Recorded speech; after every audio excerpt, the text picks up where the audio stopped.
I received some terrible news today. To tell you the truth, it caught me completely off guard. I spent the morning at my best friend Steven's house. We sat at the dining room table, awkward in silence. Steven pushed his eggs back and forth on his plate. This was not the norm. Old Stevie boy usually talked my ear off, but not this morning. Steven lifted his eyes from the pile of untouched, freshly scrambled lumps and looked at me sorrowfully. I have to tell you something. Sure thing, bud. I'm always here for you. I tried to sound supportive, but my worry had to be easy for him to see. Stephen rose from his seat and waved me to follow him to his room. You have been my best friend for a long time, as long as I can remember. I nodded as he spoke, but I don't think we can be friends anymore. What are you talking about, Stephen? Now that I'm 12, I don't need an imaginary friend anymore. Stephen looked at me solemnly. Dumbfounded, I searched for words to say. I'm not imaginary. We have been best friends for 6 years now. I sleep over your house all the time. I pointed out as many facts as I could to prove my existence. Exactly. You sleep over at my house. You live in my closet. Stephen became agitated with my proclamation that I was real. You came when my father died. I needed someone and you came. My mom said I should start to. Your mom, I interrupted. She never liked me. Does she still blame me for breaking the dishwasher door? We both know it was you standing on it. I pointed the finger at Stephen. I took the blame for a lot of stuff. That's what friends do. They stick up for each other. Look, I'm not saying you haven't been a good friend. Stephen was back to his sorrowful face. I hated that face. It was the same he wore the day I met him, after his father's funeral. He had big brown eyes like a puppy dog, and for me, it was hard to say no to him. From the first day we met, I knew we would be the closest of friends. It was hard getting over my father, and you have always been there for me, Stephen cleared his throat and continued. But I am no longer in elementary school, and I don't need you. His words cut me deep. Oh, you don't need me? But what if I need you? Crushed, I sat on the edge of his bed. I stared at the toys in the corner of his room. We used to play with them every day. Now they were color, tossed aside and abandoned. I dwelled on a single thought. Am I really imaginary? I couldn't remember anything about my life outside of being Steven's best friend. Why didn't this ever occur to me? I never spoke to anyone else. How could that be? What am I now? One of these old toys just piled up in a corner and forgotten? I'm sorry. Stephen left the room and closed the door behind him. The first month was painful. Stephen ignored me completely all day. All day, I watched over his shoulder, waiting for him to talk to me. Even a simple hello would do. Sadly, nothing. Nothing came. Not a word or a wave. I caught him looking at me for a moment. I thought we would finally talk, but he shook his head and left the room. 6 months trickled by, and Stephen never even acknowledged me. I tried to get his attention, jumping up and down and screaming at the top of my lungs, but it was as if I wasn't even there. The isolation wore on me, grinding my soul if I even had one. Even the world itself rejected me. I tried to throw coffee cups and hide car keys, but I couldn't move them. They wouldn't budge at all. The world was now stone to me, and I was powerless to stop it. The mirror stopped working for me. I am not fading away because I can still see myself. I finally found my reflection in a shiny windshield of one of Steven's old remote sports cars.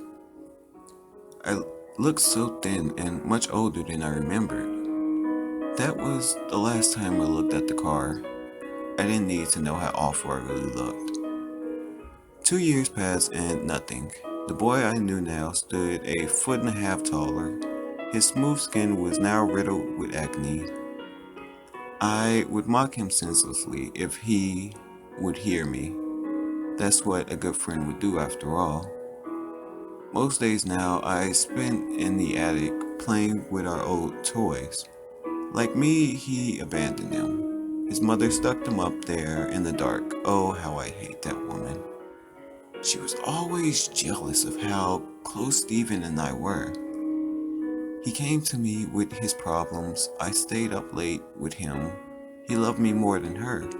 That's why she forced him to leave me. Now I sit here in the dark. I had a thought on Stephen's 17th birthday. It took the loss of a parent to bring us together, didn't it? I came to realize that this is the only way for us to be friends again. We need each other. He will see. He has to see. The next day, I followed Stephen's mom. I know her name, but I refuse to use it. She doesn't deserve to be remembered. She caused all this, and I will use her to fix it. I found something useful in my exile in the attic. I could still touch the toys Steven and I played with. Items I used back when I was real. Like the toys, still responded to my touch.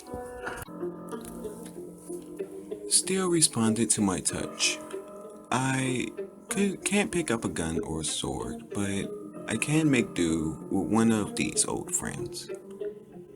The car started in the garage with her behind the wheel.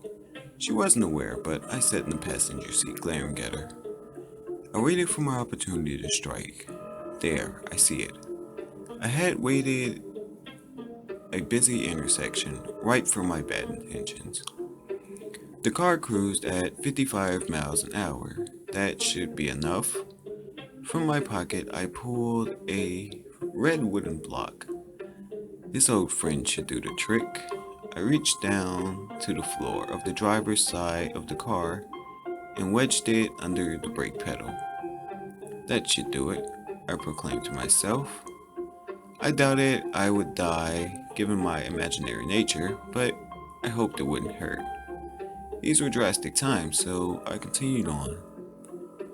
The car didn't slow down as it plowed into the back of a pickup truck, stopped at the red light. The impact was far more brutal than I imagined. As I ragdolled into the dashboard and bounced into the back seat, both cars slid into the intersection directly into oncoming traffic. I am sure she died in the first impact. The second impact left no doubts as the Honda shattered into small husk of scrap. It hurt, but I wasn't injured. The second impact flung me from the wreckage. I dragged myself to the sidewalk. Pain filled my body, and I, in no way, wanted to experience that again. There was a bright side. Now I can have Steven back. All these years, and finally he will be mine. The pain dissipated quickly. In fact, I was left without a scratch. This was good because I had a long walk out home. I reached the house in time for Steven to receive the call about the accident. This was it. I just knew it. I stood face to face with my best friend, waiting for him to need me again. Those eyes, those sad puppy dog eyes, full of tears, just like they were back when he was 6. He hung up the phone and cried. I placed my hand on his shoulder. He will understand. He will agree this was the right thing. Stephen picked up the phone and dialed a number. My mom just passed away. I don't want to be alone. Can you come over? But you're not alone. I am here. Can't you see me? He didn't respond. For the next 20 minutes, I talked to my dearest friend, consoling him for his loss. He never replied. A knock came from the door, and Stephen rose to answer it. At the door stood a pretty blonde girl about the same age as Stephen.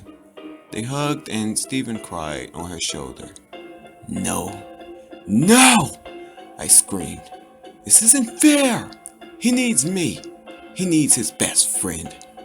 The two sat on the couch holding hands and talking. Stephen told her about every important thing in his life. Everything except me. I screamed. I clenched my teeth and shook in a fit of rage. I screamed in his face. You are mine! She can't steal you! She can't have you! He wouldn't listen. That night, I raged and threw everything I could in the attic, smashing toy boxes and Christmas ornaments and old family frame portraits. My torment wasn't heard by Stephen, because he wasn't at home. He was out with her, the new her. I hid myself away in the attic for what seemed to be an eternity. He threw me away. He doesn't want me back. I can't leave him, I know that. We are the same. He and I must show him. The dust came to rest on me. Layering after layer piled up like a sheet. My Zen-like trance helped me to think clearly. I focused on my past and considered my present. The future took shape and formed before me. It was then I knew what I must do. If I can't be with Stephen, I can be like him. More specifically, I could make him like me. He has left me lonely and abandoned, so I would do the same for him. It may not happen all at once, but after I tear everyone he will ever love away from him, he will understand. Maybe after the death of a few wives or a child, he will lose hope. In this way, we will be together. Who knows?